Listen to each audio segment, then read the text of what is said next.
Hey guys, Coral Blonde Wave. I'm Eric. I'm Rick. I'm Calvin. I'm Aaron. And we're back with Rebels. Last time on Rebels, we had a part 1, part 2 spark of rebellion. And it was a fun time. We had a good time introducing these two guys to Star Wars Rebels. Aaron and I have seen them all and are here to be guides. So with that said, you guys, what happened last time? Kanan is a guide to Ezra in the ways of the Force. They are rebelling against the Empire. Guy Sensei? There's a dude with just the biggest mutton chops I've ever seen in my life. Agent Callus.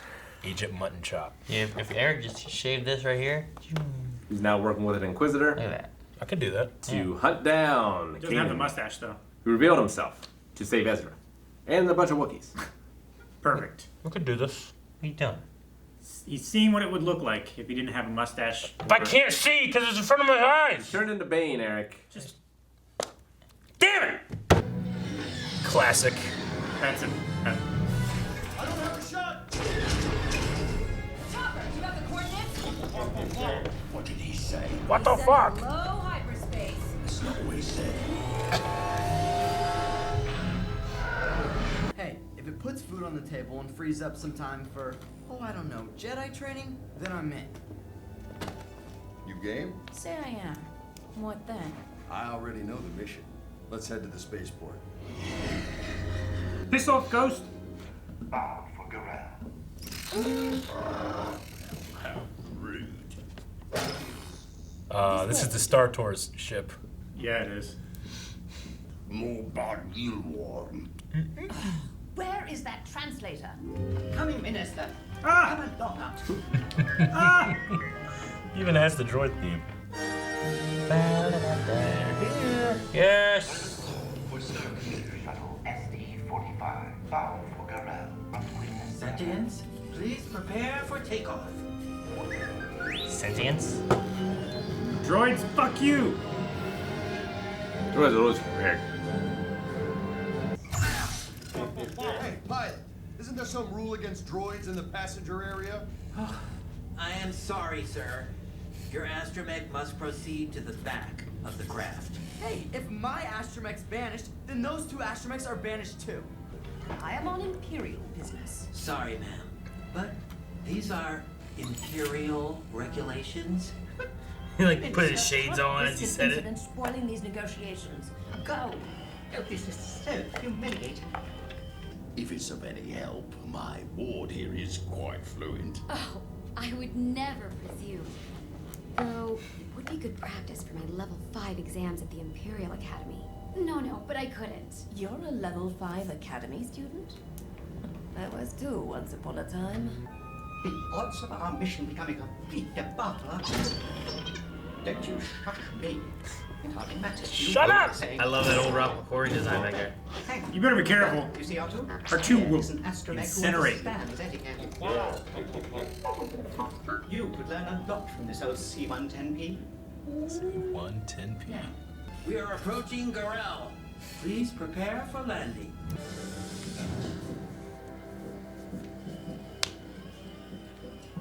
My dear, you did great service to your empire today.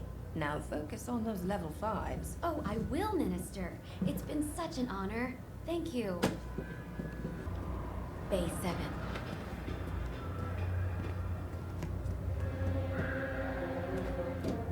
One step ahead of the Parkour! Always in the vents. He loves Vince. Like Edward Elric. He's a Lothrat. So far, all I'm doing is thieving, and already knew how to do that. Force jump.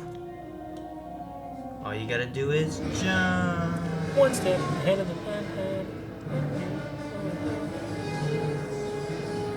Oh! Seems wait. unnecessarily risky. Yeah. Okay, I'm in base 7.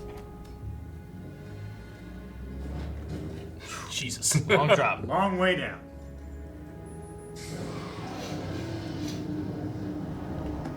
Well, kid, you pulled it off. Was there ever any doubt? Yes. Do we know what exactly Vizago has us stealing yet? Carabas. Whoa! T7 ion disruptors. These were banned by the Senate. You can short-circuit an entire ship with these. Holy shit. Apparently the cargo is in Bay 7, so Amdo Mother wonders why we are here. The girl told me 17. In Aquilish, a translator can easily confuse 7 with 17 if she is an amateur. Well, there's no time to waste. Take us to Bay 7. Spoil.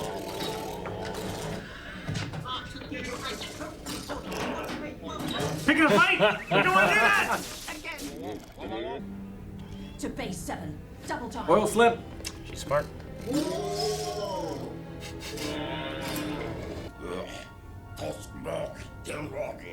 Amdo Mother says those crates contain his disruptors. Must be some mistake. Can't possibly be disruptors in there, because they're illegal, right? Forward! On second thought. He's always throwing people. Ah! Strike! Nope. Do not want him running at you like this. Ugh. Never again. You missed! Get those crates aboard ship, now! Right. Following that droid, well, he certainly seems to be on a mission, so you had better accelerate yourself. Oh look, Chopper made friends.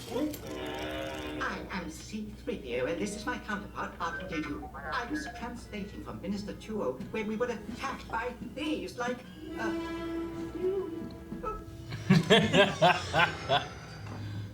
Cannon. A what? Can I wait? If I don't confirm our rendezvous with Vizago, we'll have done all this for nothing. Yeah, about that. Maybe this time we don't sell to Vizago, eh? Maybe we get those disruptors out of circulation instead. At least we got him out of Imperial circulation.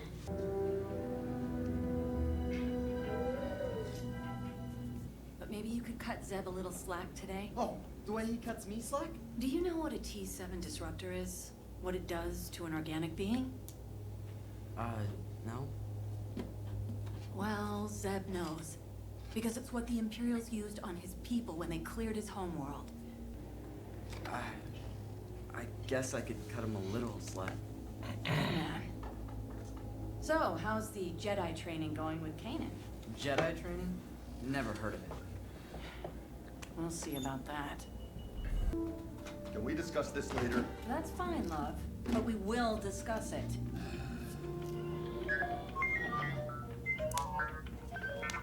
Oh, right. This R2 says its real mission was to make sure the T7s never reach the Empire, and that his master will pay handsomely for their return. I'll think about it. This is C-3PO, human-cyborg relations. My counterpart and I were abducted from the spaceport on Garel by criminals. Damn it, 3PO. Outlaws! Remain calm, my friend. All I need is your location.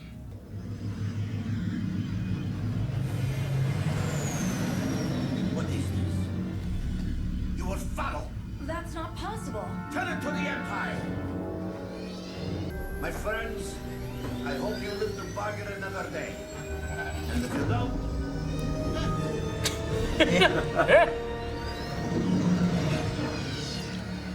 He's no Hondo. He's kind of Hondo-y. He's not Hondo enough. He's not Hondo. It's like a half-ass Hondo. Yeah. Because he got half as many horns. Nope, Hondo has no horns. Christmas lights!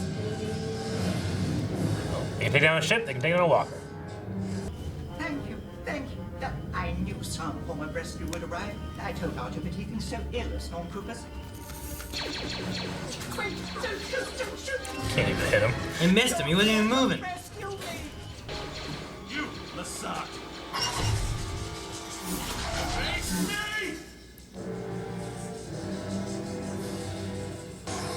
Yep. Oh, damn. Only the honor guard of the sun may carry a bow rifle. I know! I removed it from a guardsman myself!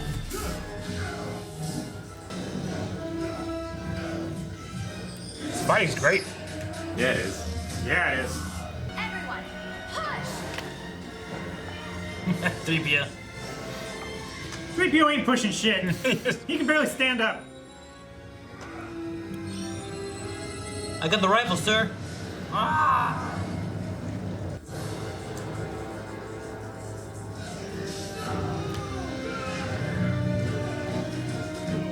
Damn. I should have done that.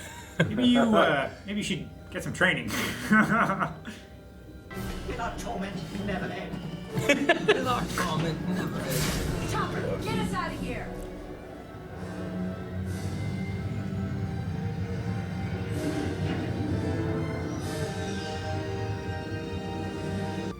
Thanks, mate. Appreciate the save. Wasn't me. It was Ezra.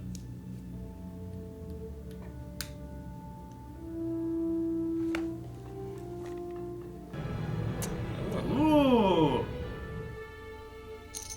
That's very generous, sir. Well, I'm very fond of these droids. Then I'm glad we could return them. The simplest gesture of kindness and fill a galaxy with hope. Isn't that a Jedi saying? Safe travels, my friend. Permission to shut down? Granted. Everything, old friend. Record everything. We'll focus on the Imperials later. For now, show me what you have on your rebels. Nice. That's a great final shot, matching the Leia shot. Yeah. All right, episode 3. Yes.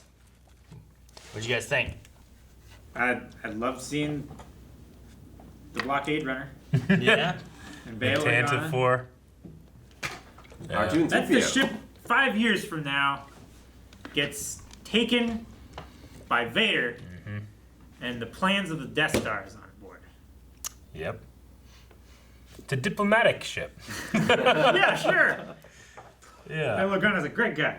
Yep. So he was gonna buy the disruptors and take them from Empire hands. Yeah, and they brought back Phil Lamar to play his voice just like he did in Clone Wars. Yep. So, yeah. It sounds really good. Yeah.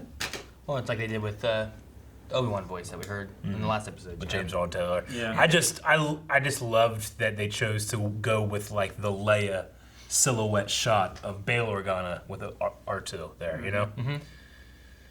And we know that, you know, eventually, I mean, he is a huge leader in the Rebel Alliance. So he's like, tell me about these guys. Yeah. So that's pretty cool. Rick, I think it was last episode you were asking about Zeb's race. Yeah. Yep. Lasats. Lasat. Lasat. Lasat. Yes. Yeah, they were taken out by the Emperor with disruptors. It was our boy Mutton Chops that Yeah, gave he the said he order. was there. Still one of their royal guards and staffs. Man, to taunt your enemy with the genocide of his people, that's so callous. It's very callous. He kicked that stormtrooper off the bridge.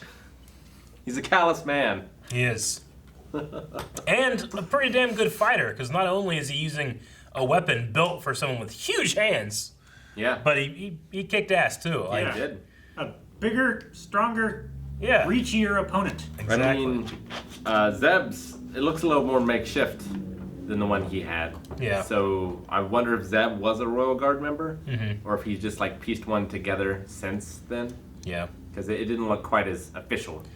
I wonder if it's similar to like Jedi make their own blades so they all look specific to their different own, and stuff. you know?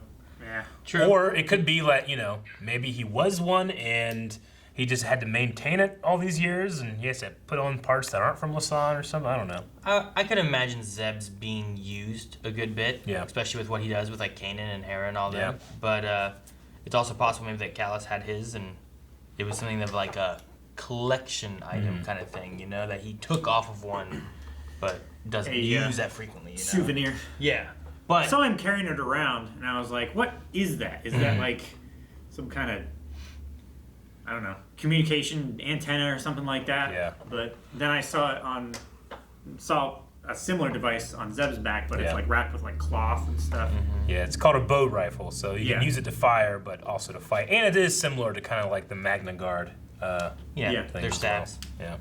Which those ones could deflect lightsabers. Yeah. I'm not sure about these ones. I don't know if it's the same electricity kind of thing. If you catch a saber in it, maybe. Yeah. As opposed to something like Beskar, which is just a Beskar, could probably tank a blow or two from a lightsaber before getting cut. Those things from the Magna Guards were called Furic or something like that. And it was not resistant to it unless it had an electrical charge, and then it was resistant to it.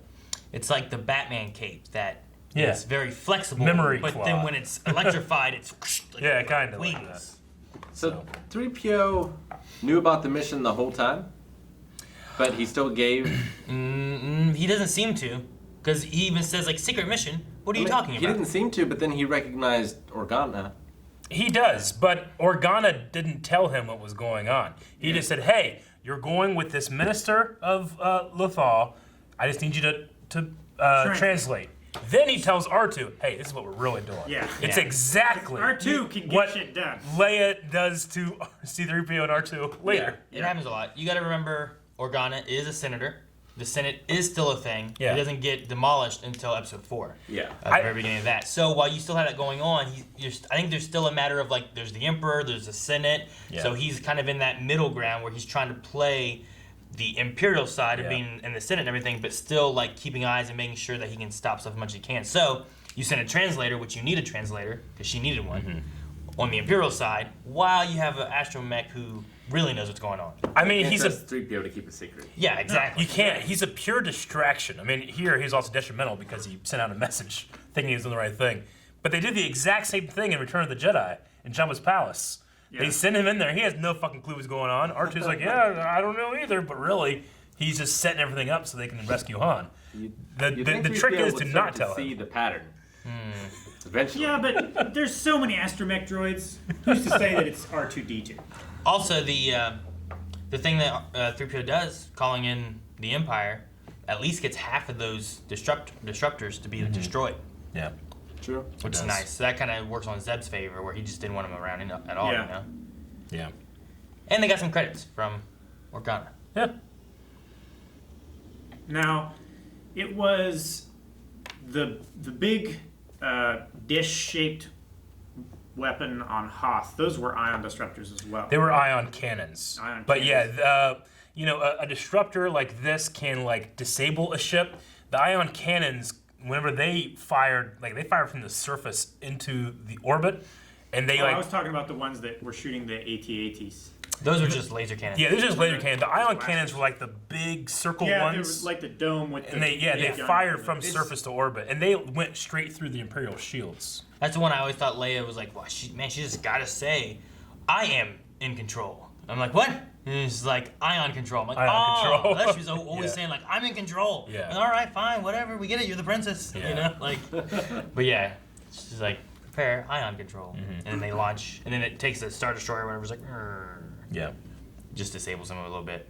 Yeah, ion energy or something does something to shields, and I mean even in the the RPGs, right? Yeah. Ion. They work better on better droids and stuff. Yeah, they can be used to disable shields and stuff too. That way you can do more damage. I think it's one of the reasons that a TIE fighter, which is a twin ion engine, they don't have shields.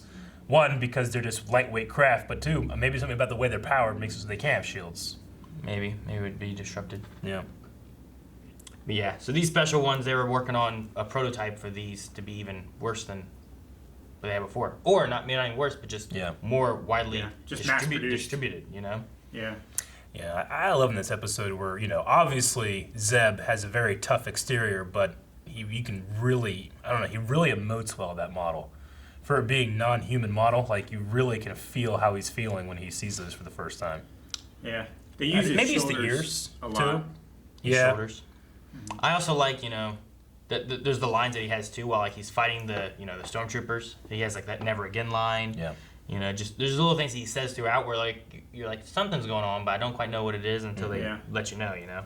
Well, yeah. If like I don't know, Jane Cobb, like if he opened a weapon crate of like really badass weapons, he wouldn't be like away from it, Yeah. But if he did, well, yeah, you'd be like, well, what's that about? I mean, that happens in Firefly, right? Like, they steal the guns, and then they're like, oh, I don't want to give the guns to these people. Mm-hmm. right?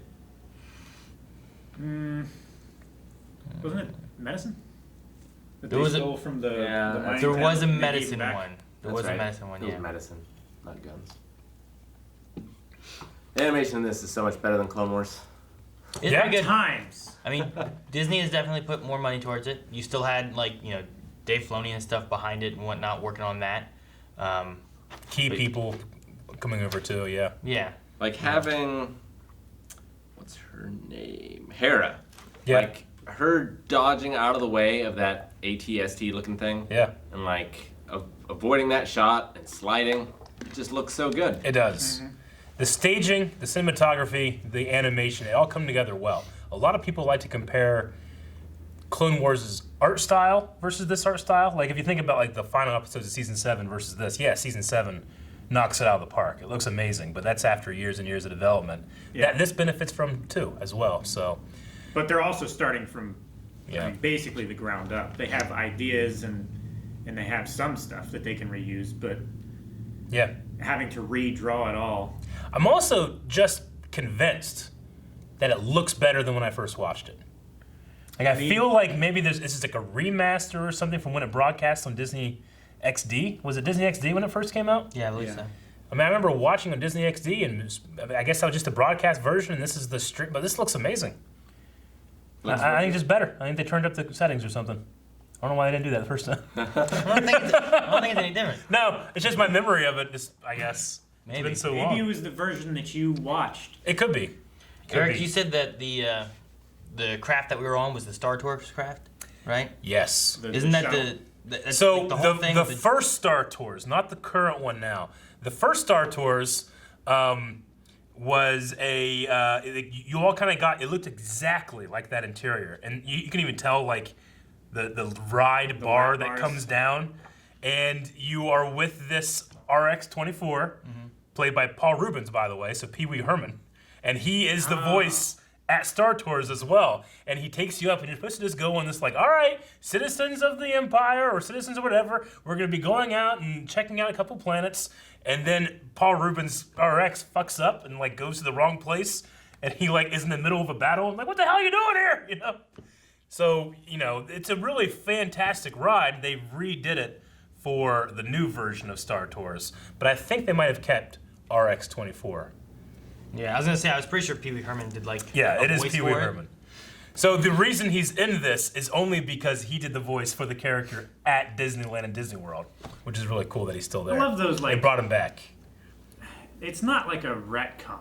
It's not. It's just a it's bringing into canon something that is wasn't. not canon. yeah. Yeah. Which Clone Wars and Rebels have been really, good about, I feel like, in terms of being able to like, oh, this was a cool thing. People like it, but it's not G-level canon. Yeah. See, And, it's weird. It's in the reverse because that's like this was created, and then when they were doing this, you're like, you know what? Let's do this. We'll take this and put it here. Whereas like the new stuff with the Star Wars amusement park they have now, like they have it like led by like Hondo, where like they took a character that was like here, Exactly. we're gonna put him here because people seem to love him, Yeah. So it's just like the reverse of that, but Yeah, it's not retcon. It's just con. Yeah, it's just It's just continuity. It's just continuity. It's not retroactive. Yeah, so I love that they did bring the Star Tours vibe into it.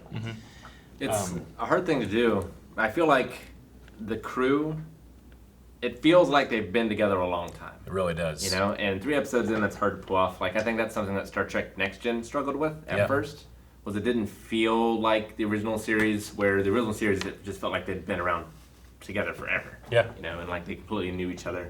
In Next Gen, they felt a little more like strangers to begin with. But in this, they all feel super close. Even Ezra, like, kind of has his place. Yeah, he kind of fits in like they were missing something before, maybe. But he did showcase a pretty incredible, in a moment of need, he did pull off a force push. Yeah. Which is a pretty strong one, too. True. Like, Kalos was like, oh, no, no, no, blah! with the one that causes him like the most problems on the ship, is like Zeb. But even still, he doesn't want to see him come to harm. They definitely, there's like an older brother, younger brother feeling about those two. Yeah. I agree with Rick, though. I feel like even little things were like, you weren't seeing the conversation with Kanan and Hera, but they're like coming down the ladder. They'd be like, told you we're gonna talk about this later. All right, well, we better talk about this later. You know, like they're arguing like they've been together, they know each other. You know, like an old married couple kind of thing. They had this argument, but you don't even really know necessarily what was going on beforehand. But you kind of they just feel like they've known each other. You know, and they've been together. And you get a feeling like she keeps calling him love.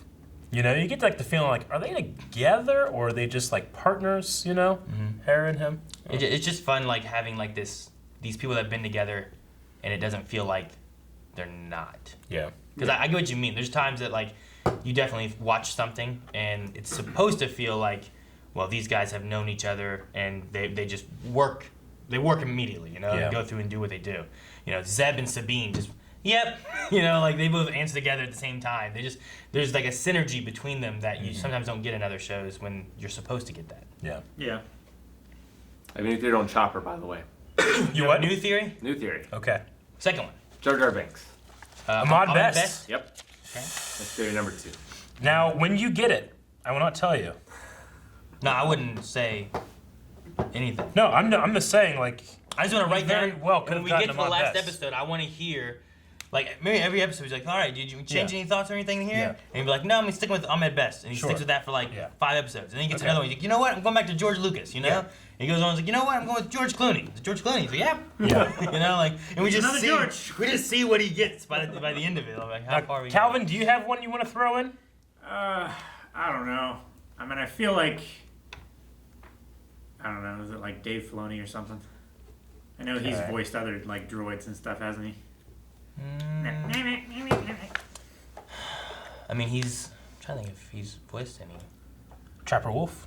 Yeah, but that's not voicing. That's not I mean, he did voice it when he wasn't on screen. Okay. Well, I'm going to keep that running list going. Keep our lists separate. Yeah, okay. Two lists. Well, I'll just mark who said it. You gotta have a Rick list and a Calvin list. So Rick has Lucas, George Lucas, and Ahmad Best, and Calvin Dave Filoni. So a lot of work to do there, boys. But speaking of Chopper, do you guys realize why he's called Chopper when his name is C1-10P? It's the 1 and the dash make an H. They make an H. Chop. So Chopper, that's why they call him that. I just love that name for C1-10P. Yeah. I think it's really cool. And that's all they paid for him. 10p. 10p. Yeah. He's so sassy. He is. You know, Lucas always talked about he's like a droid. Sorry, but he's like a droid version of Joe Pesci. I feel like. He's extra short. Well, he's short. And he just seems to be angry all the time. Really, that's a great. I've never heard anybody put it that way, and he's right. I love in here when like he's like, like what did he say? The hyperspace is ready. He didn't say that. Oh, Rick. So good. You ruined our lists. Because you're right now. Joe Pesci, he's right. Wouldn't it be amazing if you got that? George Lucas is famous for saying R2-D2 is like he's the loyal dog of the family, you know? Like he does all these things, and then Dave Filoni counters that by saying that Chopper is the angry cat of the family. So where R2 is that way, this is the one that's always batting you and like scratching at you, but he relies on you. I love like, I mean, it's part of their plan too to make Chopper get sent to the back of the bus, but like he's just like, and then you cut away, like you see Ezra's annoyed. You cut back to the minister or whatever, and they're doing their talk, but in the background you still just see Yep. Still just tapping him. He's just. He was told that was his job, to annoy Ezra, and no matter what the timing of the plan was, he was going to keep doing that until it was ready. To the best of my capabilities. It's so good. Aaron caught it too. I actually did not remember this. But this protoco droid here, about 410 or so, is the original Ralph McQuarrie design for 3PO. There's a famous shot of an R2, or a Chopper kind of looks like the original R2. So very much they are going to Ralph McQuarrie for inspiration on how the show is to look. Yeah. And Calvin, you mentioned last time, like that saber looks really thin. Yeah. You know, it is kind of a critique of the Rebel style, that these thin sabers, though I actually prefer them to Clone Wars' thickness. I like the Clone Wars tip, but I think I might prefer the taper of the blade more. Yeah. It is very reminiscent of Episode 4 when they used lucite rods with super powerful lights in them. Yeah, because it does have that same taper. And when you look at shots of McQuarrie's art with a lightsaber, it's extremely thin. They're matching that as well. Like the one with the weird Vader mask and everything too, like his original artwork. Go back towards the little bit before. Real quick, that droid invokes Metropolis a little bit too. I feel like Metropolis. Yeah, an older film. Where at? Go before when it does the shot of like the city. Which planet? Because they were on 2 this time, right? Should be before the Rebels thing, I think. Yeah, before this. Before. I'm gonna go do this. It's easier. What? Translator. No. Right before this? No. Go. It's not easier. Good. Yeah, keep going back. Right after this. It says damn it! Right before this. 10 seconds. I'm pretty sure they go. Damn no! It's 20 seconds.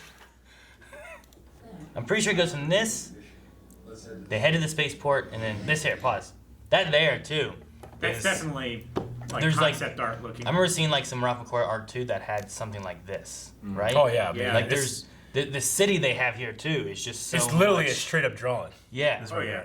So like you can see the pencil strokes and everything. When talking about Ralph McQuarrie too, I saw this. I'm like, oh man, I'm pretty sure that's a Ralph McQuarrie artwork too. So The pencil strokes, the paint on the clouds. I just like the look of the city and stuff that they have here too, and even like in the last one too, when you had like Ezra's tower thing, and you see like that city off in the distance with like that big empty field and stuff. Like I love that too. Yep. Yeah. It's so much better and or different than the same thing you get from like Episode 4 or whatever, where you see like here's just desert and then there's Mos Eisley, you know, like. But it's a little different. It's a little bit more grander. It's more beautiful than like desert, and then you get there and just like these clay huts. That you see like hills and the boulder landscapes, and then off in the distance you see clouds and the mountains and stuff like that. Like, yeah, I mean, this looks like, because it is a matte painting. Yeah, like, I was Episode 4 gonna didn't really say, have like, any matte paintings. Yeah. even as expensive and everything as it would be, it's still expensive to do this. Have a ship fly into a matte painting, but like they're not creating each one of those little buildings as an asset and plugging it in. Like it's all like. So what they're doing is it's Disney did this. They're all drawings, but they're on different levels of depth. Yeah. So like this front here is a different drawing or painting than this one, than this one, than this one, and then as the camera moves, those like move. They just move them together, and it gives it the illusion of being a. Yeah, Disney did that. Like whenever he created that big, huge camera that had just panels of glass, and then he would get on top of it and take a picture. You know. Just one frame of film, and then he would move just those things. So there's still paintings moving with depth. It reminds me a little bit of like in Mandalorian when you get to the art they have at the end, and how it almost has like that 3D, like there's a laser coming out, but as it kind of pans across, you see that laser kind of move a little bit. It reminds me a lot of that of what they do there too. Yeah, which you can do that. You can fake that with if they just give me like a photograph, I can cut out, let's say, a person, and then have them separate from the background. And I can make them move, but then I have to make the person about 5% bigger, so that the movement covers covering up the gap of where you cut them out of the picture. Gap, exactly. So you can pull that off too. It's relatively a simple effect, but it's done super well. And you're not even, when you watch it, you just accept, oh man, they're going to the place. But even like the ships in the background, those transports look like they could be lifted right from Episode 6. You know, so pretty cool. Do you have any other thoughts? I think so. How come there's no... It feels much more Star Wars than Clone Wars at first. And it's mainly because of the music. It is a lot of the music, yeah. Very music. But it's also got like the wipes and the fades and everything too. Yeah, and Clone Wars is, as much as the prequels are also done by Lucas, Clone Wars is meant to match the prequels. This is meant to match the original trilogy, which is so Star Wars, you know? Yeah. So, it's just that what's the goal of the art design? Is it to match one or the other? And I love how similar the designs are, but still slightly dissimilar to what we would recognize from the original trilogy. Yeah. Yep. Like the AT-STs, they're a little bit different. They look a little bit... They look similar, but you can see sleeker, that turning smaller, into, right? Yeah. Like you can see like an upgraded version of that would be more boxy. You know? sloped so that, you know, shots remember and stuff can ricochet. Remember in Clone Wars, the walker things that they had? Where like it was them on top of a thing? Like, I think if you look at that, and then you look at this, and you look at an ATST, like you could be like, oh look, that eventually turned into this, which turned into this, you know? Like they kind of have like an evolution, which is really cool. And you kind of see that too with a lot of their stuff, like the Star Destroyers and, you know, the Arcs, you know, different things like that, the Headhunters, all those. It's just kind of cool to see like them change. Agreed. Yeah, I don't have anything else. I'm excited to go on more because, like I said, it's been a while since I've watched this, and it almost feels like watching it, like, I don't know. Almost anew? Almost anew. Not anew, because I remember most of the stuff. I know what happens with characters and stuff, but I don't know. There's, like, I'm like, hey, this is the Star Tours one. I just forgot it was happening, you know? Episode 3, we got to see Senator Organa's around, you know? Yeah. So that's pretty cool. Yep. And now he's familiar with our rebels. He is. He's going to be investigating them with great interest. Maybe. Maybe not. Thank you guys for watching this episode of Star Wars Rebels. You can catch the next 4 right now over at patreon.com/planwave. Full length there too. You can watch the episode off from Disney Plus, and then like being in the room with us as we watch the entire thing. Planwave.net has items like notebooks and shirts and mugs. Check it out. No!